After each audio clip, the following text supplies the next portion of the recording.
Middle Cough. Hey, preseason's over, Haberman. Oh, thank you. Thank you. I'm ready. I'm done with the preseason, John. And so is John Gruden. Yeah, John Gruden wanted no part of the preseason, just like John Middlecoff. Unlike Haberman and Shanahan, who, Shanahan does enjoy it. Haberman pretends to enjoy it. But now we can just focus on the prize of real, meaningful football games. I don't pretend to enjoy it. I watch only what interests me, which is You hyped up all these games, though, and did you hit your over-under? I did, because I ended up watching a lot of Jacob Eason, who had an incredible drive on Friday night. He had like 8 straight completions. And then starting quarterback. Just like you, I gotta, I watch a lot of Eason because I've said I don't think Eason's any good, and so I gotta watch him now.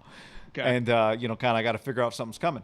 And just like you said to me, Jeff Schwartz texted me and he's like, Mahomes about to play, and I'm like, again, I've already seen that. I don't need to watch that. I'm not watching Mahomes in the preseason. I want to see Eason in the preseason. Watch a little Darnold in the preseason. Looks taller in a Panthers uniform than a Jets uniform for some reason. Look good. I mean, the highlights I saw. The 1-4. I get much more enjoyment out of Mahomes. It's like, hey, Tiger Woods is playing. Hey, Steph Curry's playing. I'm just there. That's I gravitate toward that as a pro sports. Like I'm not looking for Eason against Middlecoff and Haberman in the defensive backfield he's throwing against. Mahomes is in. I watched. That's really the only beside Raiders Niners. I watched a little Trevor Lawrence, I guess. The first drive I watched today, mainly just timing, right? It was 10 a.m. But then the Cowboys kind of had a Gruden feel, like, who the fuck's even playing? Who are these players?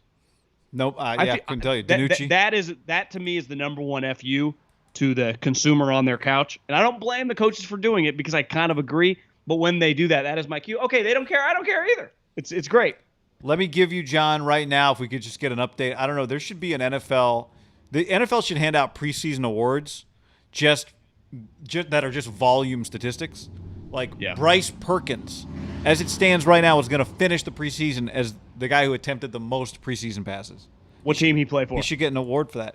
It doesn't even have a team listed here. Maybe he's been cut already. I don't know. It doesn't make any sense to me. Do you know what team he's on? No clue. I don't even think I've ever heard. Actually, no, he's on the Rams. He's on the Rams. Oh, he's on the Rams. There you go. That makes a lot of sense. Tyler Huntley, second in attempts. Then Davis Mills. Then this will be updated after today. Nathan Peterman, depends how much Gruden tries to air it out in the second half. Maybe Peterman finishes the preseason as the NFL's leading passer. We'll see. Well, I do think Peterman's taken every single snap for the Raiders, right? That's what I'm Derek saying. Hasn't played one, and Mariota's been injured. I think he's played every single preseason snap. He's the starting quarterback, John. Yeah. Of the preseason. So, again, I think we should give out some of these stats. Rushing attempts, there can't be a worse thing to lead the league in than rushing yards in the preseason, given what your body takes. Maybe rushing attempts. That guy, Ramondre Stevenson from New England, sneaky, only 25 carries, leads the league in preseason yards. The 4th-round pick they had at Oklahoma.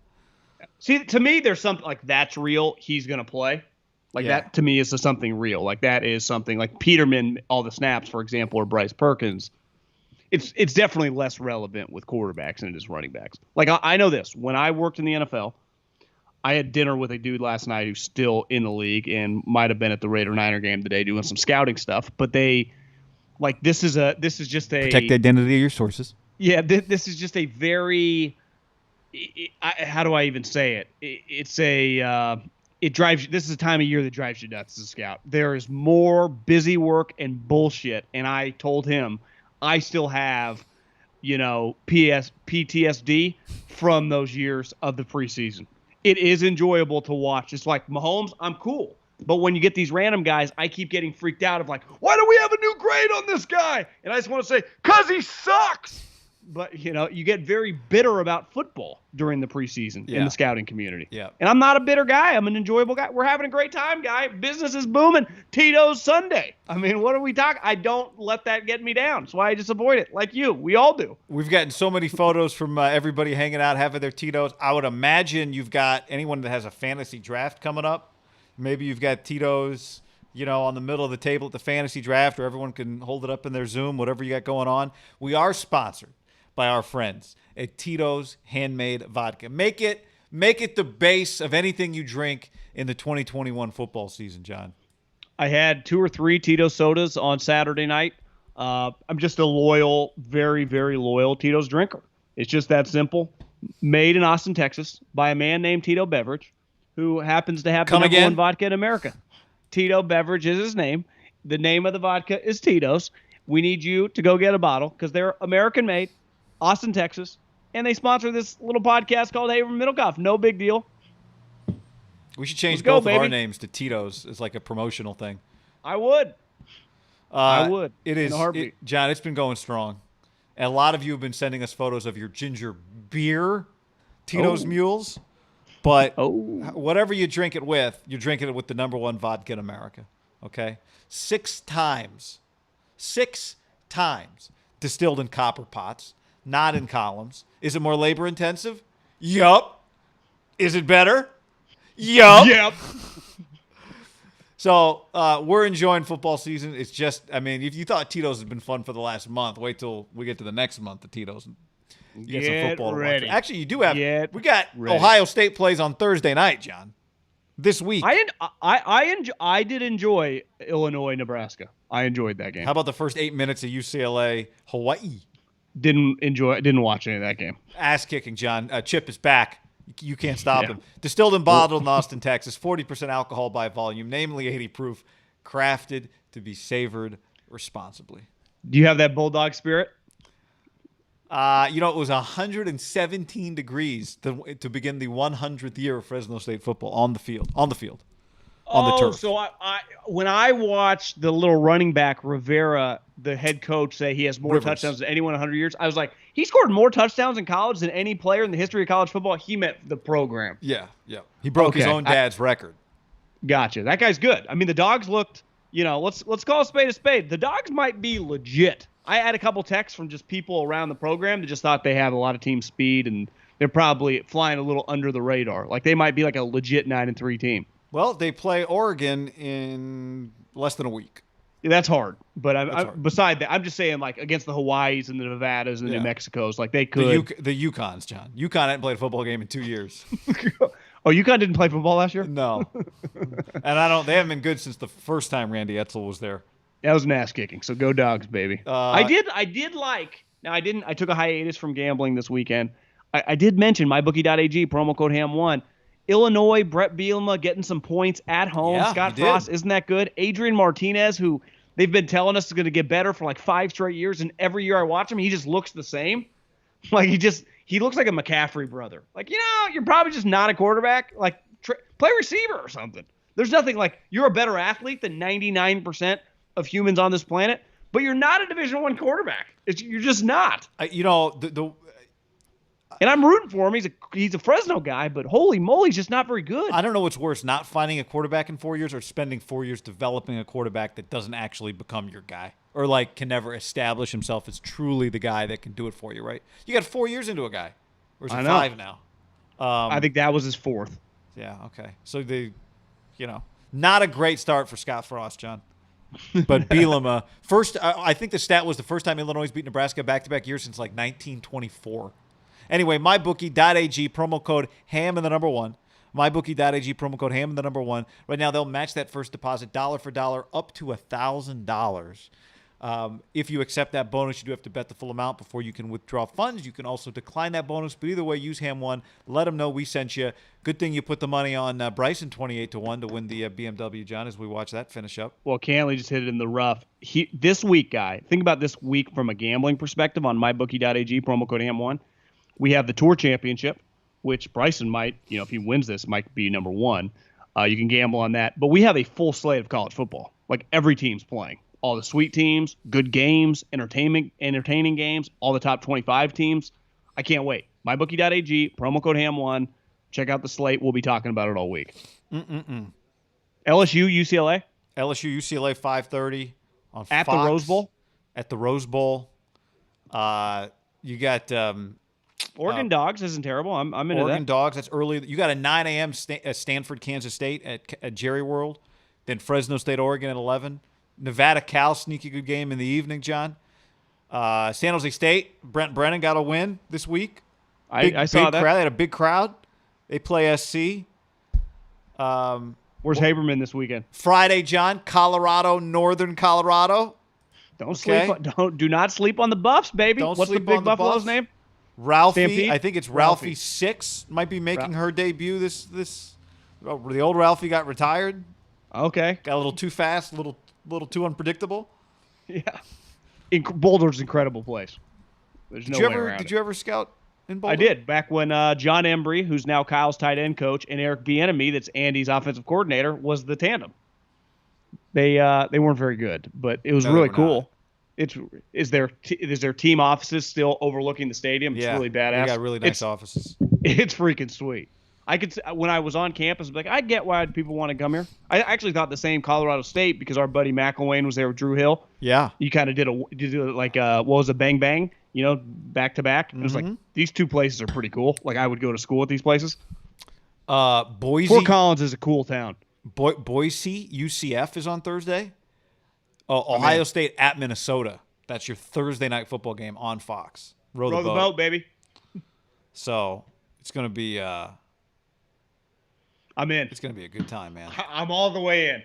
Here we go. I'm all the way in. All right. Where do we begin, John, on this Sunday as we record this on a Sunday afternoon?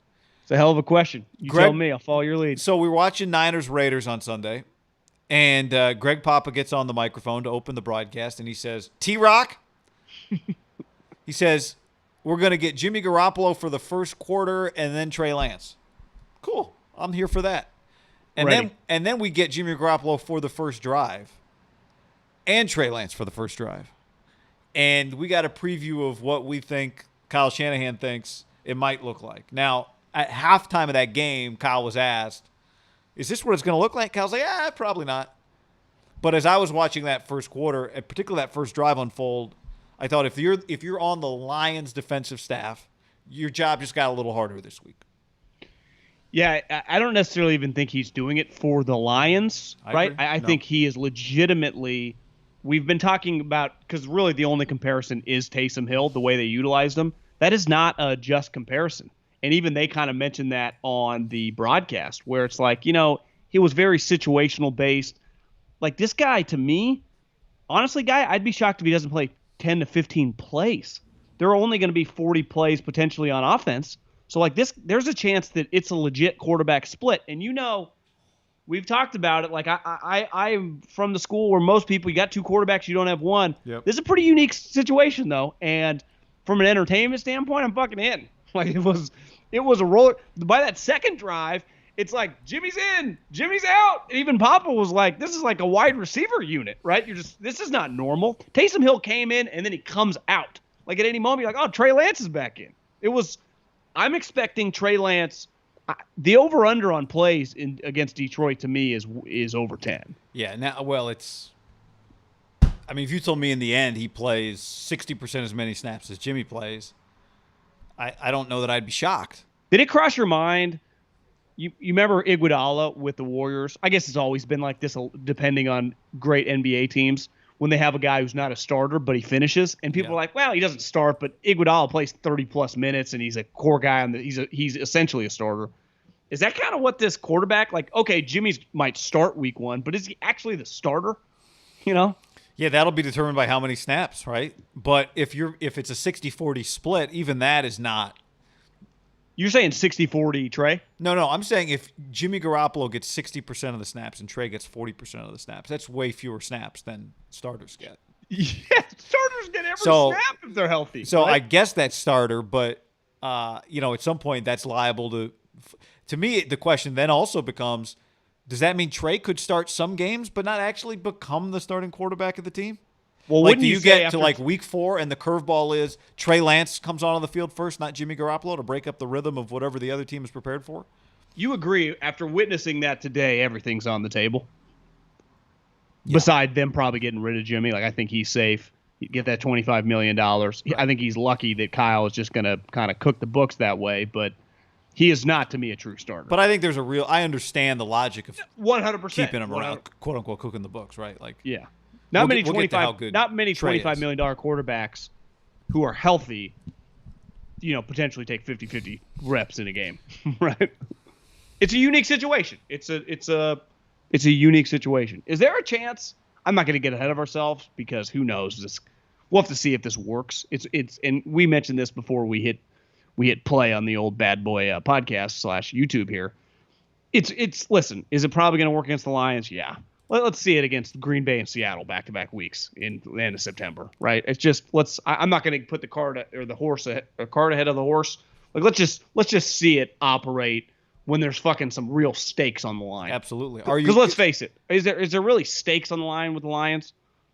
I mean, they have. Yeah, I mean, you can't lose. You can't lose, but like they could look kind of shitty and win 24-7 or something, and it's like. We were talking about this the other day with we were talking about the Y throwback Justin Fields touchdown and how, there's no risk when you call trick plays in preseason games, right? And it's similar to that. Like it takes you got to really believe. It's an experiment against the Lions. You got to really believe in it if you're going to roll it out against the Seahawks. But I saw some things. Well, Green Bay Sunday Night Football Week 3. Let's say they're both 2-0. Yeah. I mean, that's a pretty fucking big game. But again, like I kind of think he's gonna do it because I think he believes in some level of it. The question is how much does he believe in it, and does it work enough the first time he tries it that he expands it the second time?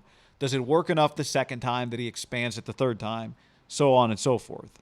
Does it really work when it really counts? We talked from the jump in the offseason before camp even started. Like I just philosophically, put the young guy in there because that's how he gets reps. And then we watched the first preseason game, and you came on here. It's like, this guy's got to play. It is a way to get a guy playing time, but also not put it all on his shoulders. It's unique. It never happens like this, right? Potentially, if we think Papa on the TV broadcast is talking about like the 1934 Rams or something. Well, he did drop like, this reminds me of 1973 Staubach and Haberman. And they were, until Staubach kind of took it and ran with it. Right? It was like, yeah, Greg, I would imagine the overwhelming majority of your audience doesn't. I mean, I know Roger Staubach. I know he's talking about the Cowboys, but that is where Greg, the historian, kind of cut. Like him and Chris Russo can drop some of those that, our generation doesn't claim to even give a shit, but it is cool to hear. No, it's a level of expertise that you have to have when you only have 3 seconds to come up with it and you don't have time to go to Wiki, like most people do, to fake it, like I do, to fake it, right? Yeah. But I back to your original point, or one of your original points, because I thought the same thing watching it. If this is kind of what it looks like, it's going to be one of the number one stories in the NFL every Sunday because it's wildly entertaining. And when you do it this way, it's very easy to second guess. It's never been seen. It's never really been seen before. If he goes all in on this, it's something you do in college and fail at generally. Yeah, works sometimes in college if your team's loaded. Like let's say this. Let's say the 49ers were Oklahoma. Let's just say they were the equivalent of Oklahoma going into this season. And they had this 5-star Trey Lance, and they had this established starter and Jimmy who was Spencer Rattler or something, let's say. And they had different skill sets. It wouldn't be that abnormal to see something like that. I guess, Kyler Murray was there. No, but it tells you something about what they think about the players that are playing. The starter. Which we didn't. Yeah, it's not news to us. They drafted Trey Lance third, so we know what they think. But in college, they obviously like the guy that's on the team because they once recruited him. But then sometimes a guy is just much more talented. It's probably different. Well, the other part of it is people are making money now. Guys are 5 stars. There are egos at play. No one's making 25. Right? That's part of the dynamic. $25 million. No one's making, not even Bryce Young off his new NFT, which is actually kind of sweet. He's making $25 million. DJ Ungole is like, I'm about He's just like, right Dr. now. Pepper, stand up. Which, by the way, did he get Dr. Pepper? I saw him in a Dr. Pepper ad on Saturday, in like the Fansville ad. And I had this thought watching it because the NFL only catches breaks when it comes to star building. NIL is going to be so good for the NFL because now you've got Dr. Pepper promoting the next NFL draft pick, which only makes him more famous before he gets to the NFL. We talk about it all the time. The NFL gets all these guys from major colleges, 3 years, ready-made stars. Like Trevor Lawrence. Everyone knows who he is before he's taking a snap for the Jags. It's incredible. Why wouldn't even Gardner Minshew? People knew who he was when he came to the NFL. Know. Why wouldn't what's Oregon's guy? How do you say his last name? Thibodeau? Is that how you say his last name? Thibodeau. Thibodeau. Sorry. Couldn't Nike throw him in an ad right now? United Airlines. What? Yeah. I mean, so anyway, that's a whole other thing. I'm interested. I got to keep an eye out for old DJ in the ad. How big does he look? They show he's like somebody's watching TV and he's on the TV doing a Dr. Pepper ad. Yeah. Gotcha. I saw which local, would have been illegal. He wouldn't have been able to do that. I saw year ago. No, I saw one local ad clip. I don't know where it was or who it was. I just saw a glimpse of it. It was like a small town local eatery type place, and it was like two college kids or like two players are sitting at a table, and the waiter comes up and is like, "What are you guys doing?" And they're like, "Making an ad." And he goes, "Isn't that illegal?" And they go, "Not anymore." Like, that is good. That is genius. That's a really good ad. I don't know what it was for, but anyway, I don't see any reason why Kyle Shanahan wouldn't continue to try to do that. Like when he says, I don't think we'll see what he says post game. We're recording this before post game. Do you see any reason outside of your own belief that this is not the best way to play quarterback? If Sunday was partly an experiment, if I were him, I'd feel better about the experiment after that third preseason game. They have been experimenting with in practice, and regardless of what he says after, unless he says, yeah, this is what we're going to do, which I doubt he's going to say that, but I'm not going to put much stock into it, because if you just take the philosophy, judge coaches, you can take this philosophy for any human, but definitely football coaches, judge them on their actions, not their words, because it is, they are very just naturally, scared of what they're putting out there. Josh Rosen is our guy. Yeah, that's an all-timer. But sometimes it works, right? Kurt Warner is our quarterback, and we will win with Kurt Warner. Did he truly believe that when he said it? Probably not, but it actually came true. You just always state what is currently happening is what you're going to do, and then if it works out, you look like you knew, you were predicting. In fairness to Vermeil, who I just saw actually is now in the Hall of Fame, potentially, how Tom Flores got in, might be able to get in this year. The Vermeil, you have to say that when you're down to your third string quarterback with injury. The Josh Rosen thing, that age to me, now they got it right, kind of. They definitely. They did, right. but we'll see how it works way out. Better, Josh Rosen. It was a bold-faced lie, they knew what they were doing. Kind of fucked up, but is what it is. Yeah. I'm excited to see this. I'm not convinced it's great, but I think it might be better than just starting Jimmy Garoppolo. That's part of it. Is this team wants to run the hell out of the ball, and Trey Lance does make them at minimum a better. We'll talk about his throwing ability in a second, but at minimum he makes them a better running football team. The Eagles' defensive line's really good. If they kill the Lions, which they should, that game is going to be a little more interesting than I think a lot of people. I hope the Eagles beat the Falcons week 1 because that'll put a little more juice in that game. It'll be their home opener, 1-0. I think you should be rooting for the Eagles to beat the Falcons, and I think they will. But just that 1-0 coming to the link, that fucking place would be pretty, as the kids say, litty. Litty. Be litty. Yeah. I think the other thing about it is the two quarterback system is just watching both of the guys clearly. I don't want to be cheesy. There's a lot you could say about, Jimmy's handling this so well. But I do think, just watching from what we can watch, I do think there's truth to that. Watching him in practices, watching his body language, watching the way he competes, watching him dive for the end zone. There were a couple of plays that happened in the game, including that one where I went, dude, why? But because he's playing. Trying to earn his stripes, guy. Trying to earn that respect. Oh, I was just waiting for him to get. I just was happy he popped up. Kittle put his shoulder down into two guys. I had the same reaction, oh God, fighting for my life. Yeah, well, good, right? Not playing like he's on scholarship. So competition. That's Pete Carroll's thing, right? So how did Trey Lance play in the third preseason game? I have one issue. Again, if we're critiquing, a young player that has a long way to go, his physical attributes, he clearly can run, and he has an absolute hose. And when the comparison, and it was going in NFL circles of Colin Kaepernick, we watched him and we're like, I don't really see it. I've seen some things in these preseason games that, again, the tape that you and I watched was 2 years ago because it was all he had. It does look a little different now. I see a guy that needs to work on his touch. And he can throw 100-mile-an-hour fastball, and he is winging it in there. He throws bullets. But there has to be a balance between when to truly let it go, when to kind of lob it in there. I think touch is an area, if I'm doing strengths and weaknesses on Trey Lance, is something that has to get dramatically, oh my God, Bryson almost just hit it in, way better for him to become, if he had a really good touch, I think Trey Lance is a starting quarterback right now.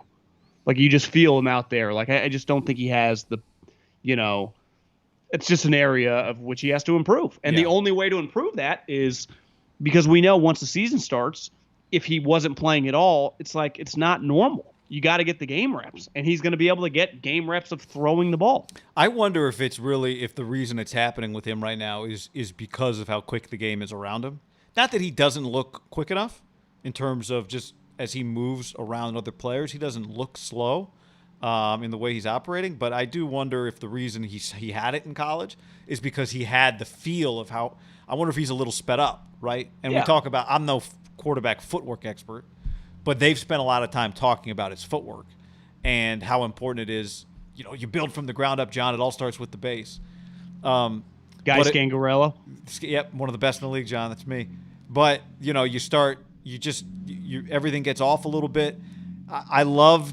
Everyone loved that he took his 40 days to get his footwork better.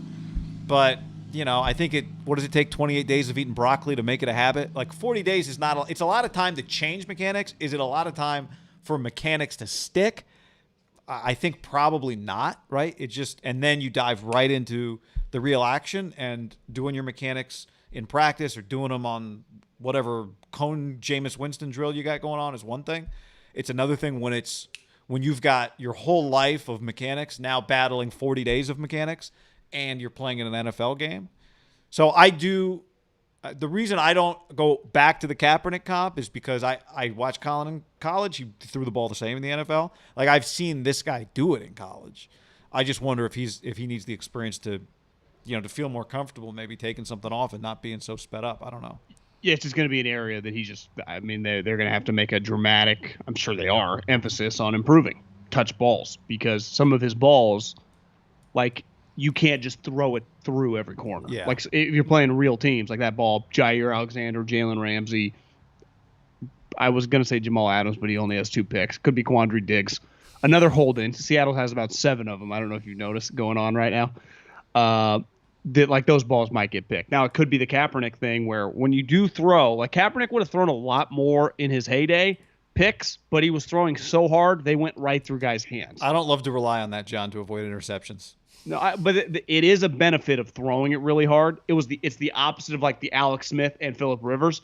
When their ball is off, it is the easiest thing for a DB to pick. You're like, oh my, it just lands right in your hand. The Brett Favre thing, like, it might dislocate your finger trying to catch it, right? As a DB, let alone the wide receiver. Yeah, but in the end, Brett set an NFL record for interceptions. Well, he threw a lot of lollipops up there too. So, I mean, yeah. I do think it's very experienced. His decision-making at some years was terrible, right? Had some Eli Manning to him. All the way to the very end. All the way to the very end. Yeah. Right? Throwing across his body. Remember the clip? Remember the play-by-play guy? And they're like, what are you doing? Was that Paul Allen?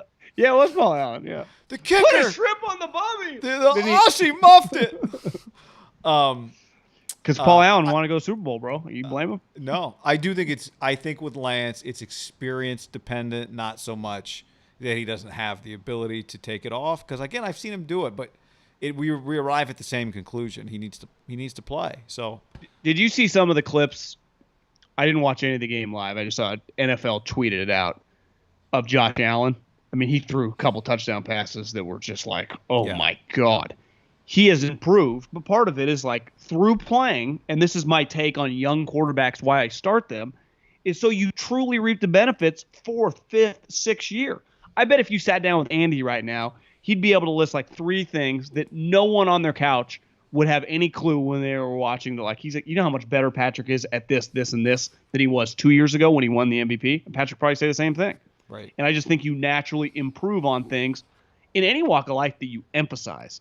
And that's where it's like with Trey Lance, you could probably emphasize he's improving everything, but you just probably have to pick a couple things, right? The footwork and working to be, like, I'd argue working to be calm is something that you kind of have to play through. Like, there is some, you either have it, like you're not scared, but just getting used to the rushes and everything, you just feel more comfortable in that scenario. And you saw a couple times today where, like, he could see a running lane and take off. One thing I noticed, he hit the ground. He didn't try to run anyone over. You got to be smart with that. I don't feel like he's really frenetic, but it's just some of the passes is like, just a little more. You just got to work on the touch. It's funny. I thought in some ways he looked worse in some areas, but actually more comfortable. Yeah. I mean, he's just a young – they're going to be able to get him a lot of work for a rookie. for a guy that doesn't necessarily. I mean, who knows when he ends up starting? Like one takeaway I had today, like Jimmy's starting job, if this guy does make maturation or steps forward in these games, like could disappear at a moment's notice. As someone tweeted at me, like when it's flipped this way, they're going to have packages for Trey. If it flips the other way, there ain't no packages for Jimmy, right? Right. This is a one, lane highway of the way it would work. Because if it flips, it's just one guy, right? You just ride that guy like a horse. Yeah. When it becomes a Trey. So he's going to be able to get these reps in this situation. And if he doesn't prove that he can do it all, then it'll stay this way. But if he proves, especially Seattle's, the Green Bay's, the Arizona, like in the big boy games, if he just starts rolling, and let's face it, we've talked about this for a while now, Jimmy just can't struggle. So if Jimmy's struggling, he's rolling, would it shock you if a little baseball style, like you bring the bullpen guy in, like that guy stays in and the other pitcher's out? Yeah, the question is going to be when you watch it, right? Is he just coming in situationally, or is he start coming in just to do the same thing Jimmy would otherwise do? Now, sometimes he does things Jimmy would otherwise do just because you don't want to always only do right. You're just not running just Taysom Hill's plays. You want to run some of Drew Brees' plays. The difference is Taysom Hill can't run some of Drew. Can't execute some of that. And they ultimately want Trey to do everything Jimmy does. Absolutely. Right? They drafted him because they think he can do everything Jimmy does better than Jimmy. Yeah. That's why they drafted him, because Kyle Shanahan is trying to find a top 5 quarterback.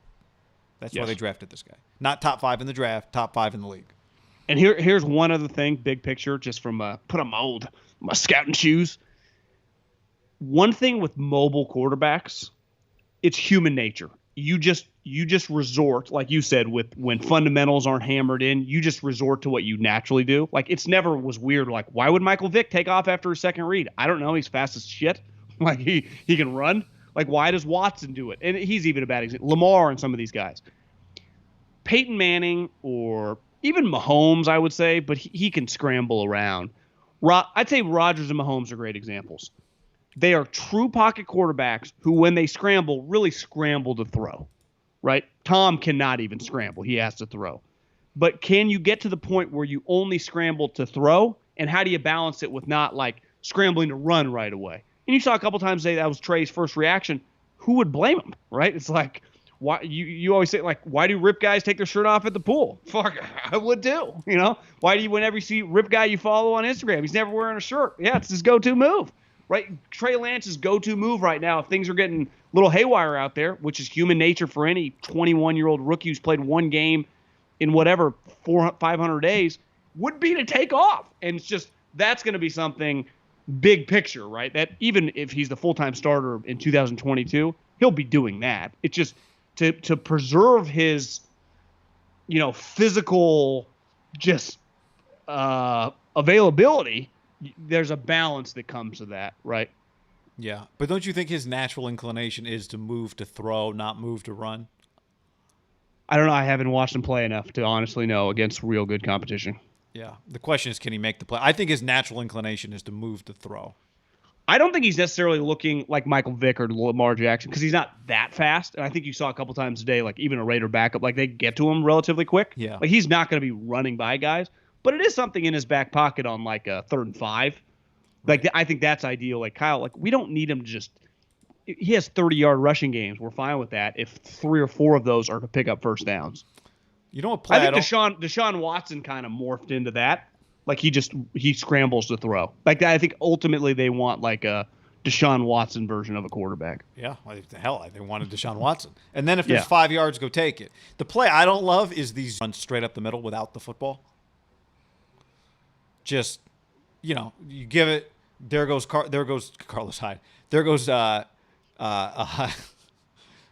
Sermon to the outside, and Trey Lance just runs without the football straight up the middle. But it's like you start running through traffic without the football. I mean, somebody might accidentally hit you.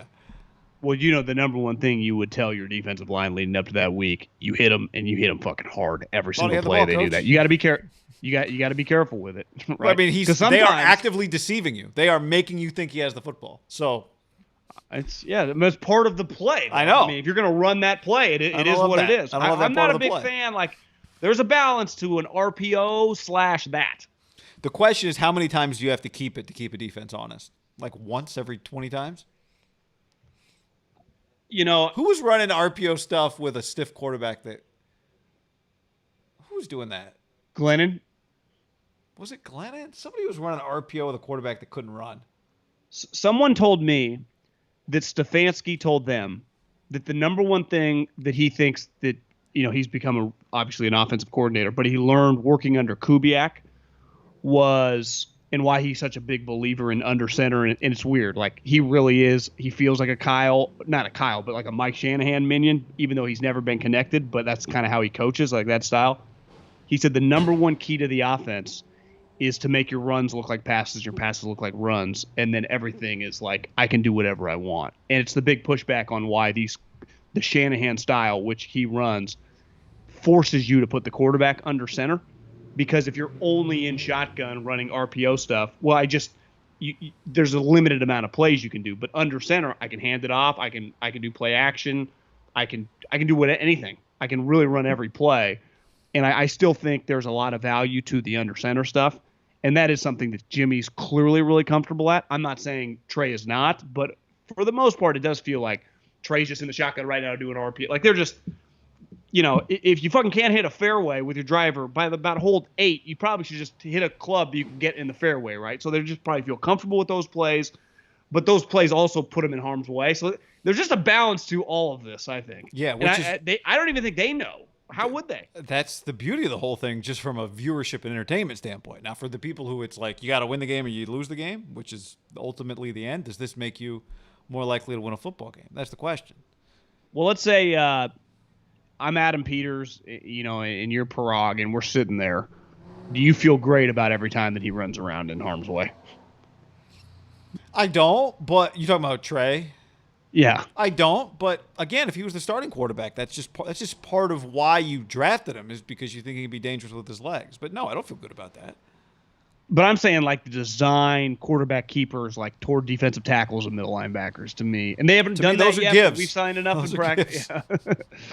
Well, in some of those plays, like you're saying, on the where the Mozart or Trey Sermon is taken off toward the sideline and he's handed it to him, those might be automatic gives too. Like, he might not be allowed to keep it. The difference, though, is if Aaron Donald is right there and he has just thrown Brunskill to the sideline, he might take you out, right?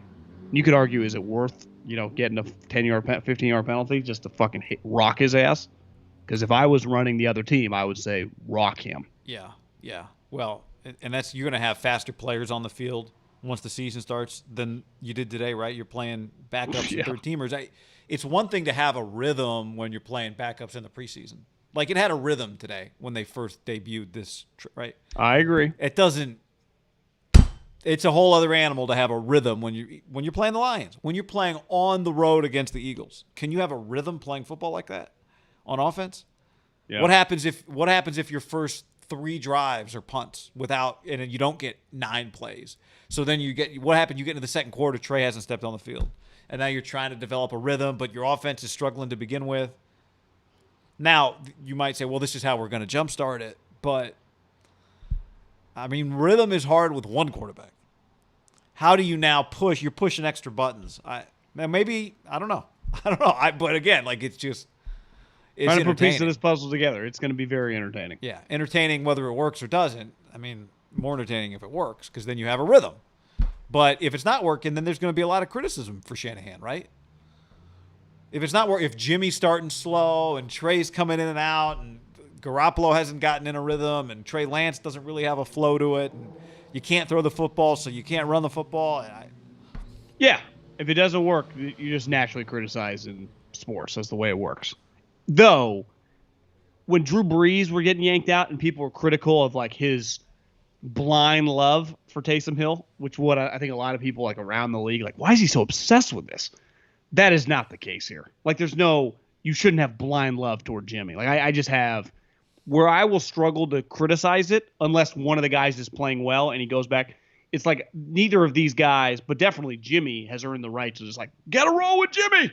Like, that's just not the case. No, and I don't think if one of them's playing well in a certain time and they keep bringing the other guy in, to me, that's where you open yourself up for a lot of criticism. Yeah, but what would Kyle Shanahan might say, the reason he's playing well is because I've only got him in there on the plays he'll succeed. That's when it gets a little weird, right? Yeah. This on YouTube from Fast Family Affair. I simply can't see anything close to a 60-40 split with giving Lance plays versus Jimmy. Lance is a weapon, but he's not ready to be a starting quarterback. No, to be clear, I'm not predicting a 60-40 split at all. I'm just asking how high is Kyle willing to go with this thing? Because, again, there are going to be opportunities where you watch Garoppolo make some plays that you don't feel good about, some throws you don't feel good about. We've seen it pretty consistently.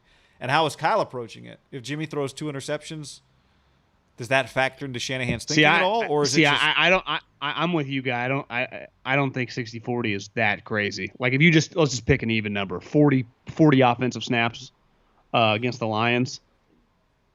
Would it shock you if Trey got 12? 15? That's like almost 40. 15. Does that mean it's going well, or that it's going poorly if he gets more snaps? I don't know. I'm just saying, like, he just gets that many snaps.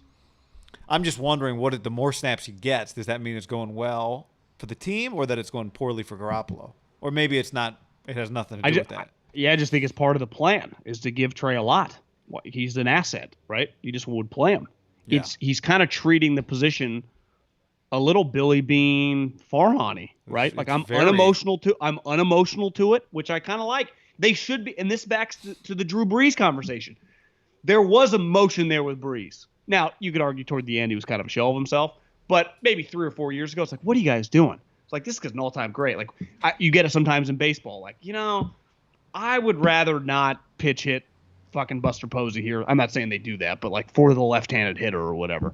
Jimmy Garoppolo is like, if he was a baseball player, you could yank him whenever you want.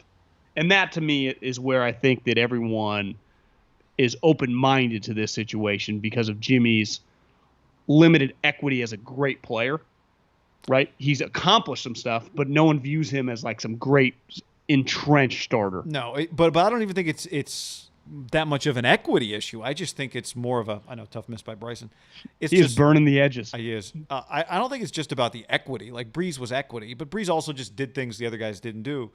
I think there are just inherent risks in the way that Garoppolo plays. Garoppolo makes some throws, or there are some throws that he can't make. There are some throws that he will make that are going to hurt you. It's just part of the deal. So I don't think it's so much about his equity as it is that you just know there are and I don't know that his are that predictable, right? Because sometimes he'll hit a deep throw outside the numbers, like he did to Sherfield after the ball was almost picked. Then the next where he comes back and makes Sherfield. I couldn't figure out who he looks like, and somebody said it the other day. He looks, who he looks like? Are you going to say someone sweet? Yeah, really sweet. I just mean his look, his body. Yeah. Antonio Brown. Like, that's who he kind of looks like. Where's 81, the long socks, just jacked upper body. Makes sweet plays. Like, he does look cool. That's all. You're talking like Steeler Antonio Brown? Yeah, just looks like Antonio Brown. Maybe he's the Bucs Antonio Brown. I don't know. Remember, Antonio Brown was a 6th-round pick, came out of nowhere. That's a good point. Someone tweeted us today, like, what were the Cardinals doing with Trent Sherfield? It's like, well, let's just, again, I really like him. He's been great. Let's get to the season, right? Yeah, let's pump the brakes. Let's get to the season, all of this. You just compared him to Antonio Brown. I just say he looks like him. Yeah, he does. But honestly, he does kind of. You're right. I didn't expect that, but you're right. It wasn't mine. I don't remember who tweeted. Someone who, if you tweeted it and you're hearing this, tweet at me so I can give you credit. Take credit. Because that was very good. John, before we go any further, what's the latest right now? Is the DraftKings game, is it settled? DraftKings, download the app, promo code HAM?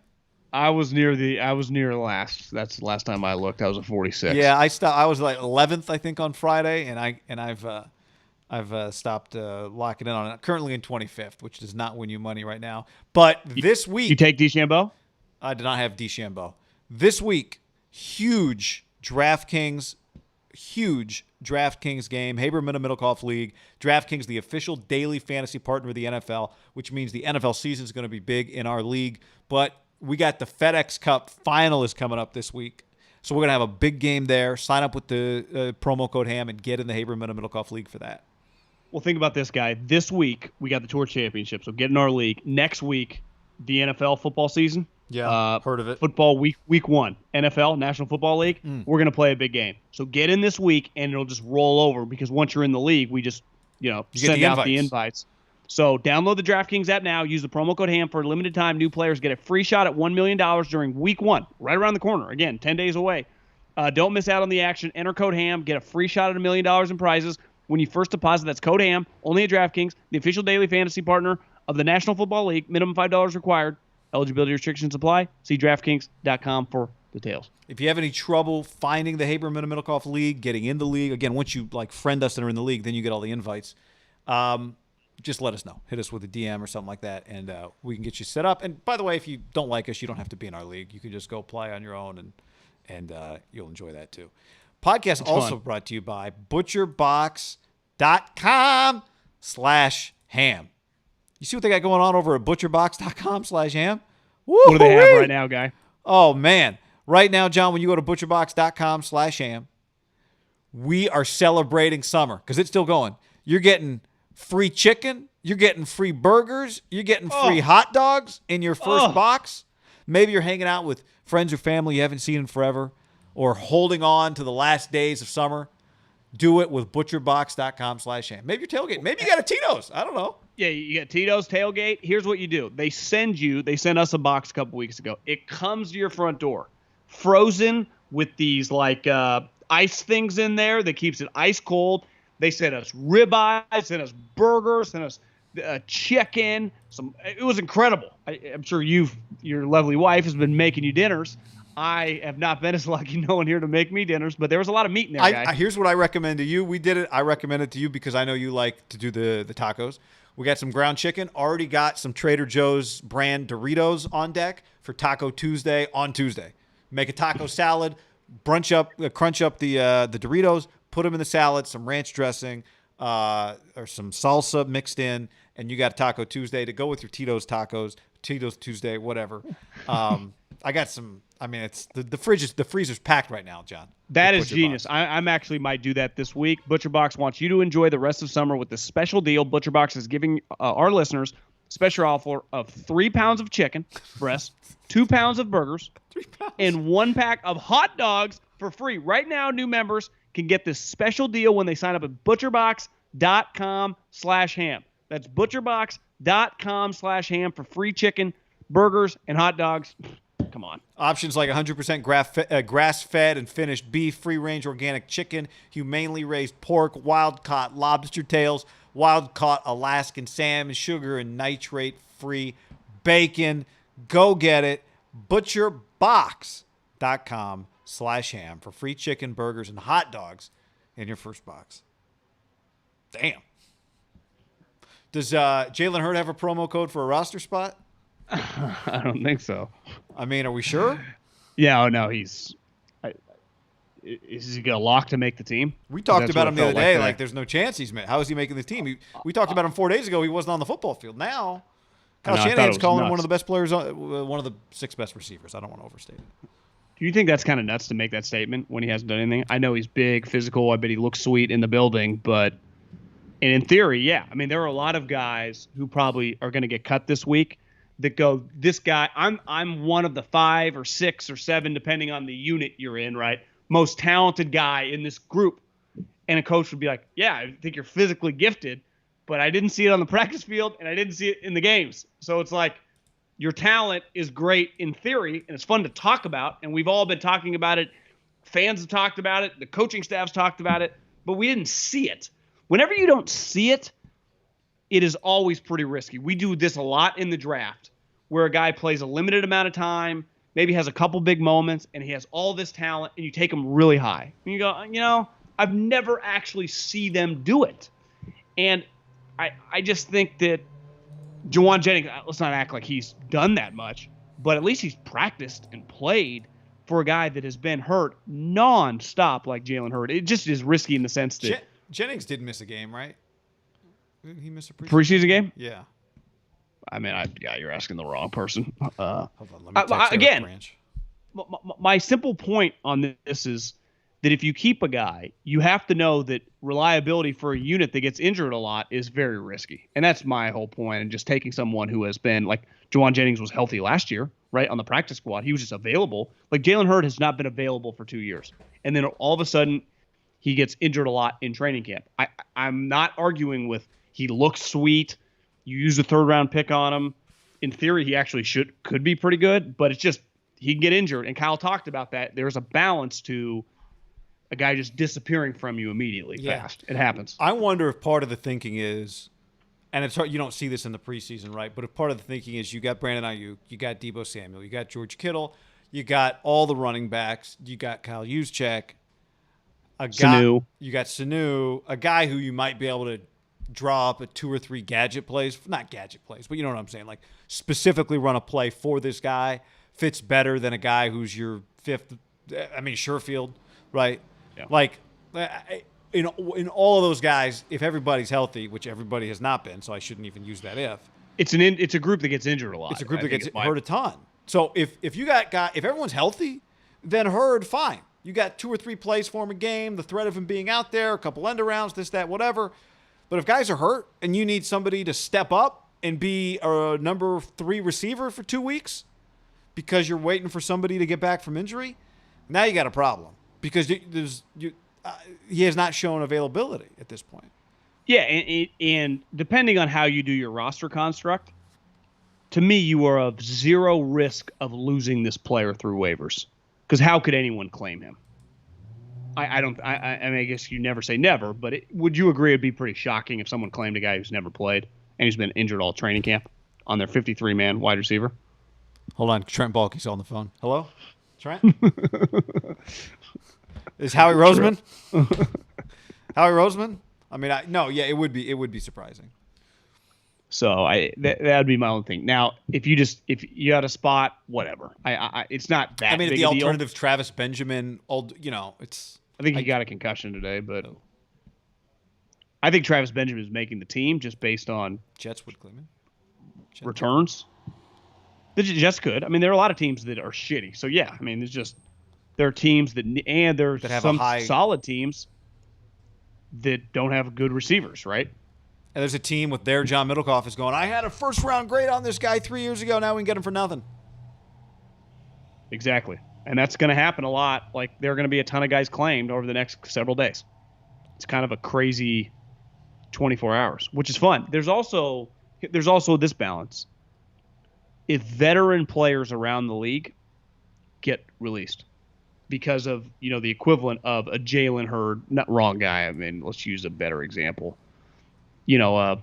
Lenore, the corner for the Niners, who clearly I think they kind of like.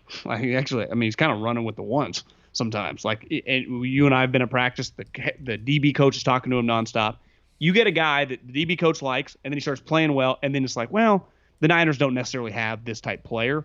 But if you have an older veteran that was scheduled to make like $8 million, or you get Lenore for $800,000, you cut that guy.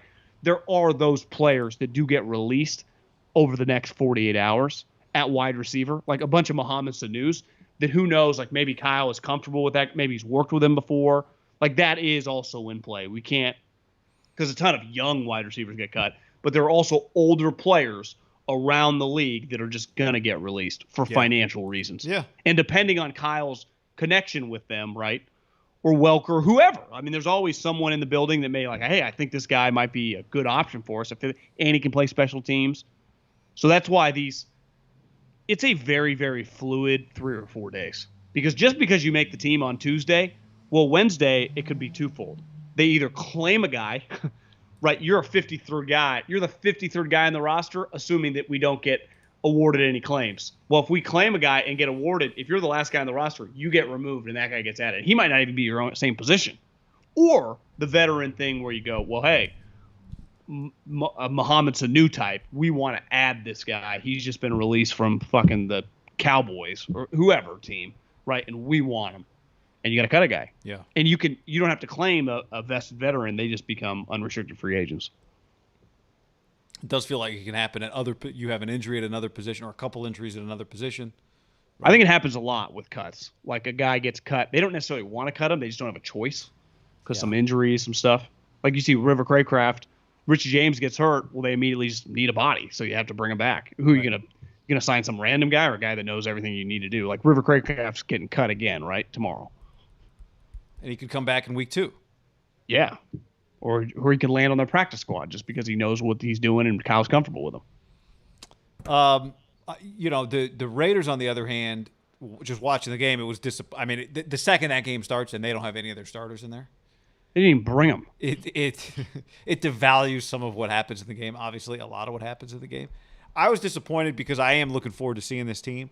I think one guy that you and I have talked about a lot going into last year, we talked about him a ton in a stacked receiver draft. He was the number one receiver taken, is Henry Ruggs. Now, I don't blame Gruden for not playing him because Ruggs has not he battled some injury issues last year. So the last thing I'd want is to get him this close, especially if I'm playing, the Sammy Baugh of NFL's preseason, Nathan Peterman at quarterback. But it does make you like. I look up some places Brady's playing, right? You're like, God, this guy does have something to prove. Tyreek Hill scored a touchdown. Oh my God. Tyreek Holmes, no one ever got within. Did you see the replay of that? Yeah, he's so Crocky, I think I posted. Like, don't blame this guy for not being able to put hands on Tyreek. Just whoosh. Untouchable. Listen, I had a long conversation with a friend in the league, and we talked about Henry Ruggs.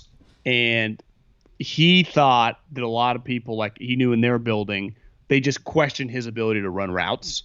And that is an area that anyone that watched Henry Ruggs last year, he's not a great route runner. Even the irony is like his teammate, Jerry Jeudy, coming out in that draft, who I think was wildly considered on like universal boards to be ahead of him, right, was known as a great route runner.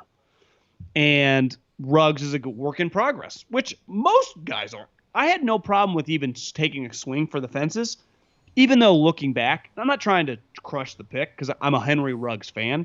And I don't get as caught up and like can't run the routes. Like you got to coach him up on that. I do think he has physical capabilities too, and his speed is elite, and he was an elite playmaker. But I just do wonder because we were in the conversation of look at the two guys that I would say that Derek had the most success with in his football life. Even if you go back to Bakersfield Christian, he had a teammate that I remember walked on at Fresno State who was like a 6'3" wide receiver. I think his first name was Jordan. I remember running into him once at San Francisco. He was a trainer at Crunch. But he was a big wide receiver. And then at Fresno, obviously, Derek had his most success with a star, Devontae. But Devontae in college was a throw-it-up-and-go-get-it guy. Think about in the pros. This guy resurrected his career and became like kind of a star again, was Crabtree. Yeah. Of just back shoulder throw. Like that, Derek is most comfortable with that. Like looking back. Waller. Again, Raider fan, I'm not a Again, Henry Waller Ruggs would be hater. good with a lot of guys, but if you could do that over, I think CeeDee Lamb makes a lot more sense for Derek than CD. But don't you think better. for Derek's specific skill set and what he's had success with before, like it's kind of a plug and play Crabtree, Devontae type player. Like I think if they could redo that, like you can get Hamler, who the Broncos have, you can get those speed demons, tutus, and those guys in second and third round.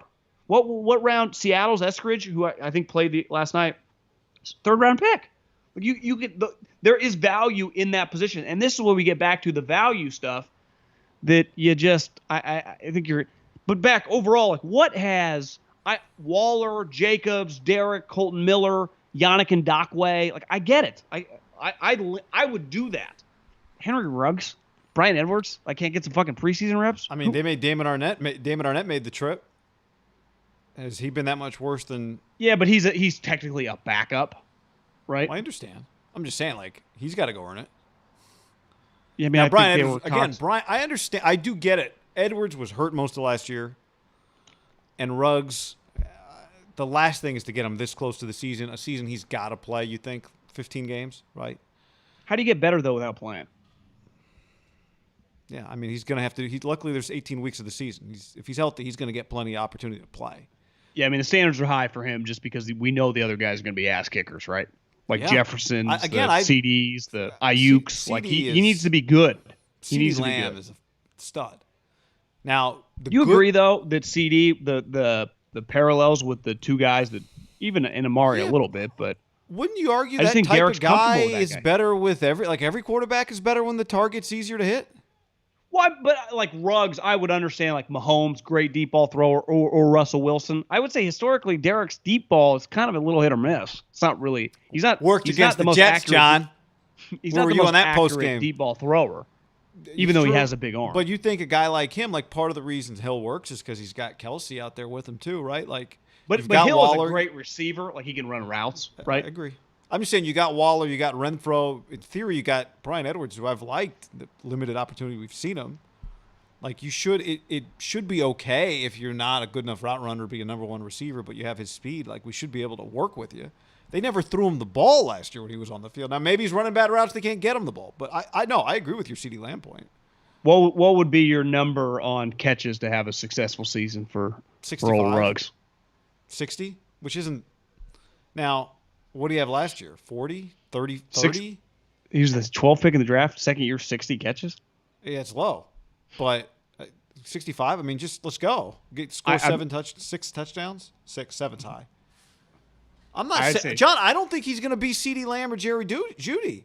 But if you told me he had 65 catches, it means he probably played the whole year, was just a threat, caught a couple big touchdowns, made some big plays. Would you not take that right now? Because I don't think you're getting better than that right now. Not with Waller. I mean, if I'm a Raider fan, I'm shooting for 75 to 80 and close to 9 or 10. I mean, he was a 12th pick in the draft. I am out on this thing where he can be the best receiver of that group. I don't think it's going to happen. At least not this year. Well, I don't know. I mean, I haven't seen the guy. That's what I'm saying. That's why you would they act like he's fucking Jerry Rice already. That's why you would take 65 catches right now, I believe. Yeah, I mean, obviously it's be a huge upgrade from last year, but 65, just when you draft a guy that high, and given what the other guys kind of in that group are more than likely going to do, 65 when a bunch of other people are at 80s and 90s is going to look shitty. Well, it is. I'm just saying, a success for them, right? He had 26 catches last year. So if he more than doubles his output. Wasn't he? I mean, I think we did this before. Wasn't he the lowest of the top 20? 10 guys? Or no, 15? I think it was more in the top 10. At one point, we did it during the season. And it's of all the first and second rounders, he was last. I think at that point in time, I remember he had. We know Jeudy, CeeDee Lamb did. Even did Jefferson, IU. Did Jalen Reagor have more catches than him? I believe he did. Jalen had 31 catches and was a disaster. So 20s that's bad. Dave Dave says 1 year and guys are out on Ruggs. Shake my head. This is why I said I don't think he's going to be the best receiver in this draft anymore. He went first, but if he has 65 catches, I would feel better about the possibility that he becomes a really good receiver in the NFL. I don't think 65 is a failure. Well, you're saying, maybe we're saying different things. 65 is a failure based on where you got drafted, but to me, 65 for this year, based on what his rookie year looked like, I think you would take that right now instead of rolling the dice and hoping he gets 90 this year. Be a step in the right direction. My only thing would be if this team wants to even compete to make the playoffs, their offense is going to have to be dominant because their defense, I'm just sorry, they just don't have the talent to be that good. They just simply don't. So their offense is going to have to be top 6 or 7, and they would need him. Just if you just factor in Jacobs and Waller are ballers, but they lose Aguilar last year, who was very productive for them. They're just going to need Ruggs and Edwards to be really good. Ultimately, Hunter Renfrow can only do so much. He can get you a lot of first downs and maybe a couple touchdowns in the red zone, but those other two guys have to be playmakers. And really, Ruggs, just because of his elite skill, has to be special. So I could live with 65 if the touchdown number is closer to 10 than 5. How many catches did we say? 26? Yeah. Okay, so T. Higgins had more.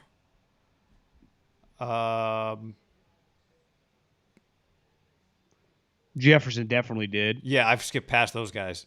Pittman had more. LaVisca. And if I remember correctly, didn't Pittman miss 8 games? Who's in charge of updating LaVisca Chenault's wiki? They didn't want to put his stats on there? Is he a second-year player? He was in that draft. Yeah. You're right.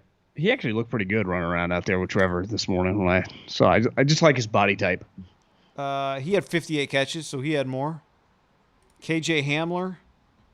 Again, who's in charge of his wiki? See, you told me to go to wiki instead of Football Reference, and now I'm stuck on wiki with all these links. Well, that's why you just type in their names, and then it comes up on their Google. KJ Hamler. Or not him. He's not famous enough. Yeah, it's too challenging to do on the fly. Why is this so hard? KJ Hamler at 30, so he had more. Okay, so Hamler had more. Chase Claypool, I mean, without looking, he had more. Yeah, he had more. Van Jefferson. That feels like it'd be pretty close. How many did Claypool have? Van Jefferson had 19. So he got Van Jefferson, and he got Denzel. Did he get Denzel Mims? Probably. I don't know. Denzel Mims. That one's going to be close. 23, he got Denzel Mims. He got Denzel Mims. Okay. So Ramon says if he has 70 catches and averages 50 yards per catch, that's a 1,000-yard season. Waller's going to go for 1K. Not sure they support that many guys over 1K. Yeah. Like the yardage is – we're not looking for yardages here. It's about catches. This is what I'm telling you, 60 – if he has 65, I bet it looks okay to you. Like when you watch the Raiders, you go, okay, he feels like he's an impactful player at 65 catches. Even though it doesn't feel – I agree with your point. Like that's not what you should get after the 12th out of the 12th overall pick. Yeah, I don't – I'm going to have to see it with my own eyes. Yeah. No, I agree. I understand. Eyeball test. How about God? Where do we want to go next? I think this playoff, just look in the back, is on like hole 17. Like how many playoff holes? I've got him on the 6th playoff hole right now as we're watching this. Yeah. Oh my God, Bryson hit in the water. Cantley hit it in the rough. They're just fucking going at it. It's a pretty good playoff. Where do we want to go next? I mean, we got some options. Why don't you start? Well, you mentioned a name before we hopped on here, and listen. Fundamentally, I just don't understand. If Ham became a legit enterprise, I would not let my reporters put the good shit on Twitter. It's just a complete waste. I don't understand it. And it's definitely going to transition sooner than later. I promise you. I just don't know how long this. But Charles Robinson's tweets about Deshaun Watson, like if I worked for Yahoo, I'd be like, well, just write this in an article and make that go viral. But that's a whole. I'm not going to. Remember when ESPN tried that a few years ago, and it'd be like Schefter breaking, and it'd be like a link to an ESPN.com article. Well, no, I would, but like. No, it was longer tweets. Remember, but it was like had to go to ESPN.com for the rest. I would do that. I would do that again at this point. Yeah. I just don't. But just on his individual report, I just the report being that the Dolphins or the Carolina Panthers are going to trade for Watson before week 1. I will fall out of my chair and be that stunned if this situation with him is still going on. 4 3 1s and 2 2s. Yeah, for like the regular for full price, no discount. So I'm getting a guy who has the feds after him right now, trying to decipher this case, and I'm going to trade 3 1s and 2 2s. How could you possibly? I don't even think a trade is possible up until this is done. The rare combination, John. No, I do not. The rare combination of being under investigation but refusing to play for the one team that, but also demanding a trade. Do you think they would even play him though if he was dead set on coming back? If he had just was a Texan and, I mean they had him showing up at camp. I think if he was a Texan, I think he would play probably. I feel like the NFL would have to step in and just prevent it, like Trevor Bauer style. Now Trevor Bauer, there's a trial going on. Yeah, but getting dicey too. It feels like maybe that would be what the NFL. To me, it would be pretty weird for him to be playing football for the Texans right now. Like John Heyman, we get it. It's going to get extended again another week. Every week, John Heyman's like, administrative leave, push back another week. Yeah, he ain't coming back this year. They're only doing it on 1 week cycles just in case. Yeah, they traded for Max Scherzer. They're done with this guy for this year. He's not going to get traded until this goes. My question is not so much is he going to get traded, because I agree with you. That feels like a non-starter. My question 3 is 1s and a 2? My question more is, are the Dolphins really outdone with Tua, or is it just as simple as hey, Deshaun's really good, whatever? I understand the Panthers, but are the Dolphins just out? Do you think this though? Let's say the situation. I'm with you. Yeah, I think both these two teams are out. Why would both these two teams hey, we'll call you when the season's over. Let's just see what we have, right? Or at least till the trade deadline. But what I'm saying is, why would if the report is true that the Dolphins are actually even why would the Dolphins even consider it unless they thought Tua was absolutely no chance of starting quarterback for them? Again, we don't really know how much they considered it. Maybe their thing is hey, call us back when this whole thing clears up. But okay, my question is this on Deshaun Watson. Before this ever came up, I think he would have been worth 3 1s and 2 2s, right? Before any of this massage therapist, and he was known, I don't know, as this super high character guy. The Dabble called Michael Jordan, everyone beloved, and he was a good player. If you trade a guy like that under contract, he's 25, would have been worth a shitload. But then this happens. So even if it goes away, I think this situation is one of those that, like, it's like you buy a house and then the inspector goes in there and they're like, you need a brand new air conditioning unit and both bathrooms might be fucked. And you're like, holy shit, we got to go back to the negotiating table. And then they come back like a week later. They're actually like, nope, actually we're good. I think the bathrooms are good and the airflow is going to be okay. You would never quite think the same thing. Like, is this unit going to go out? Like, are we going to get cold air? Or is like one of these bathrooms, like, is the water going to stop? You never forget that. How can his value ever be the same what it was previously? Because I don't think it can, guy. Because all it takes is one team to go, we think he's a top 5 NFL quarterback. And a second team to go, yeah, we agree. And then... Yeah, I mean, there is a supply and demand for sure. But what if Sam Darnold is actually just really good for them? What if they have success? What if they like made a wild card? But Tua, could he be a I would say Miami top makes 7 quarterback? Well, the one thing you'd want to do right now if you're the Texans is to put out there, we got people lined up. Yeah. But, okay, well then trade him. Well, they can't, guy, because he's pretty toxic right now. I mean, the situation for Miami, Miami is so Tua is fascinating. Like, they are, I think, must watch in the NFL every week right now. Not just because they should be good, but like they drafted Tua, who was as famous as it gets coming into a draft, over Justin Herbert. And everyone was like, yeah, cool. And it wasn't, this guy's just as physically gifted. We just think he's better. And they're going to give up on it. I am blown away if Miami's really considering it. I'm not even saying they shouldn't be considering not going forward with Tua. I just can't believe after what they drafted him hurt. He was hurt. So he couldn't start the year. So he didn't get a full year. Then they're playing back and forth with Fitz. It's just crazy. Like, is he week going one on the Josh Rosen path? Like, is that week really one? Tua versus Patriots is pretty good, intriguing game. That's a good week one game. That's awesome. That's a good week one game. Yeah. I would say that, and if Carson Wentz were to play, are like ones like I'm sneaky most intrigued to watch. Because here's the thing with Tua, like Chargers Washington actually is pretty good too. You watch Low Neal on TV. You watch Tua for 5 minutes or even just for a week. Like, he might not do anything spectacular, right? His arm's just not that great. But is he going to be a winning quarterback? He might be. Maybe they win some games. I don't know. Isn't part of Tua just like leader, just like unifier, like winner, right? Like gutsy. Oh, we're gonna find out. I think sometimes people, when they use that with the players from great programs, that was a Tebow thing, right? I'm not trying to. This guy was a much better thrower than Tebow. I'm not trying to compare it, but that is something that will get you yelled at in a draft meeting. He's a winner. What do you mean by that? Right. Tebow won a lot, and he was responsible for it. But it's like, he was playing on teams with. I saw something with Urban Meyer. I was listening to something. Maybe it was Michael Lombardi that said him and Belichick went to a practice years ago, and he went up to Urban. He's like, "You have more first rounders on your team than me." Kind of being kidding, but kind of being serious. Yeah, well, he gets to pick them.